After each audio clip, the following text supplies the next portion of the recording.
எனக்கு நான் ரொம்ப இயலாமையில தான் நான் அழறேன். கோழையா அழல. என்னால காப்பாத்த முடியல இந்த சொசைட்டிய. சமூக சொல்றாங்க. நிஜமாவா? வலைதளங்களும், ஆ. சினிமாவும் சொல்லாத நெறைய காட்சிகள் தனி குடும்பங்களிலும், கூட்டு குடும்பங்களிலும் நெறைய நடக்குது. ஒரு குடும்பத்துல ஒரு ஆண் இருந்தா, அந்த வீட்ல இருக்கிற எல்லா பெண்களையுமே பயன்படுத்தக்கூடிய ஆண்களாக நெறைய கிராமங்கள்ல இன்னைக்கும் இருக்கு. அத ஏன் சொல்ல முடியல எல்லா பெண்களாலயும்? சொல்லி என்னங்க பிரயோஜனம்? தெரிஞ்சா நான் சாகணும். தெரியாத வரைக்கும் அந்த இதுலருந்து நான் தொடர்ந்து அத அனுபவிச்சுக்கிட்டே இருக்கணும். ஏதோ ஒரு இடத்துல இன் எவ்வளவு உயர்ந்த நிலையில இருக்கிற பெண்களா இருந்தாலும், சின்ன இந்த என்ன சொல்லுவாங்க? ஆணி நம்ம செவுத்துல இப்படி சுருட்டி உள்ள தேய்ச்சுட்டே இருப்போம்ல. அந்த மாரி ஸ்க்ரூ பண்ணிக்கிட்டே தான் இருக்காங்க பெண்கள். நான் சொல்றது நீங்க 3 வயசு குழந்தைய பாலியல் துன்புறுத்தல் அதெல்லாம் இல்ல.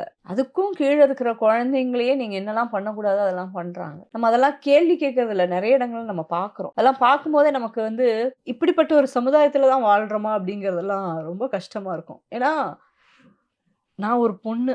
எனக்கு இங்க தொடும்போது என்ன உணர்வு வரும்? இங்க தொடும்போது என்ன உணர்வு வரும்? எனக்கு புரியுது. அதுதானே அந்த 10, 18 வயசு குழந்தைக்கு இருந்திருக்கும். தனி.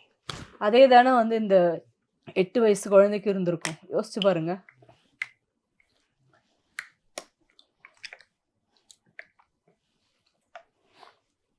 அப்படியே நான் அந்த ஸ்கூலுக்கு போன அந்த குழந்தைங்க பேசுனதெல்லாம் ஞாபகத்துக்கு வருது. நான் ரொம்ப இயலாமையில தான் நான் அழறேன். கோழையா அழல. என்னால காப்பாத்த முடியல இந்த சொசைட்டிய.